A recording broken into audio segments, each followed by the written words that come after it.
Media సోదరులపైన తెలియజేస్తూ కనపడిన వాహనాలన్నింటినీ ధ్వంసం చేసి మొత్తంగా విద్యార్థులపై మళ్ళొక్కసారి పునఃస్థానికున్నారు. గుడ్లం డైలర్ బాధితే ఇప్పటికీ 8 మంది విద్యార్థులు ఇంజరైనారు. ఉస్మానియాలో పరిస్థితి చాలా దారుణంగా ఉంది. ఈ క్యాంపస్ లో మేము శవాలమైపోయినా ఆశ్చర్యపడేది. అంతటి దుర్మార్గానికి చూపించినది పోలీసులు, ఈ ఆంధ్ర పాలక ప్రభుత్వాలు. ఒక్క విద్యార్థికి ఏం జరిగినా దానికి మొత్తంగా కాంగ్రెస్ పార్టీ ప్రభుత్వం బాధ్యత వహించాలి.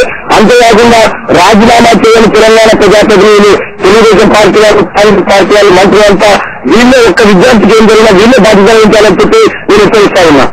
రైట్. అయితే ప్రధానంగా పోలీసులు విద్యార్థులను ఎందుకు అడ్డుకుంటున్నారు? ప్రజాస్వామికంగా శాంతితో నిరసన ర్యాలీ చేసుకుంటామంటే మేము ఎవరైతే 10 మంది తెలంగాణ ఎమ్మెల్యే రాజీనామా చేసిన వాళ్ళకి మద్దతు జరుపుతూ రాజీనామా చేయని వారు రాజీనామా చేయాలని చెప్పి నిరసన ర్యాలీ చేస్తామంటే నిన్న అడ్డుకున్నారు. నిన్న లాఠీ చార్జ్ చేసింది. నైట్ అమ్మాయిలను కూడా చేసిన వాళ్ళని చెప్పినారు, మమ్మల్ని చెప్తున్నారు.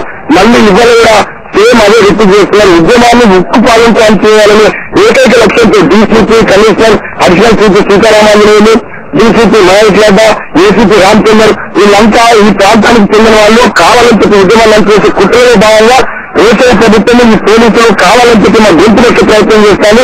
వాళ్ళు లాఠీలతో చూడాలని ఉద్యమాలు ఆపుతారనుకుంటే వాళ్ళ గమ్యం అవుతుంది. ఇంకా ఉద్యోగం చేస్తాం, ఉద్యమాన్ని కొనసాగించడం అవసరమైతే ప్రభుత్వం ప్రత్యక్ష పోరాటానికి కూడా విద్యార్థులు మేము సిద్ధంగా ఉన్నాం తప్ప నేను ఉద్యమాలు ఆపే ప్రసక్తి లేదు, వెనుకడు వేసే సమస్య లేదు. రైట్. ధన్యవాదాలు సుమన్, హెచ్ఎంటీతో మాట్లాడి మీ అభిప్రాయం తెలియజేసినందుకు. ప్రస్తుతం మనతో మాట్లాడడానికి జేఏసీ నాయకులు శ్రీనివాస్ ఫోన్ లైన్ లో సిద్ధంగా ఉన్నారు. శ్రీనివాస్, నమస్కారం అండి.